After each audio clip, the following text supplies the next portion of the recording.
na di gị n'obodo oyibo wee chọọ ka ọ kpọgote gị na ụmụaka obodo oyibo wee sị na ị ga-akwụ ya ụgwọ flight ọ ga-agbalụ gị na ụmụaka ife niile ọ ga-etinye iji kpọgote gị na ụmụaka obodo oyibo, i wee kwelụ wee bịa wee kwụbịa ada ụgwọ kwụsị anya.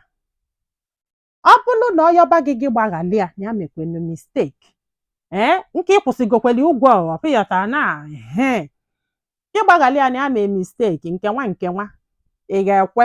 Besides, nwoke gwara gị kwụọ ụgwọ gị na ụmụ gị ga-eji bịa obodo oyibo why na ọnya mụrụ ụmụaka afọ ọ dị ka that marriage ọ ga-last? Ọ dị ka that marriage ya like ọ ga-ehold ma ọ bụ na nwaanyị kwụsị agụ ụgwọ? By the way, ọ na-akwụ gị ụgwọ na ịbụrọ nna fa o ka ọ na-akwụ gị ụgwọ? I don't know, I don't understand. No, na ifugo na ọ dị desperate to come to obodo oyibo now na o nwere choice than ịkwụ gị ya bụ ụgwọ. Father of the children, your wife legally married, still married.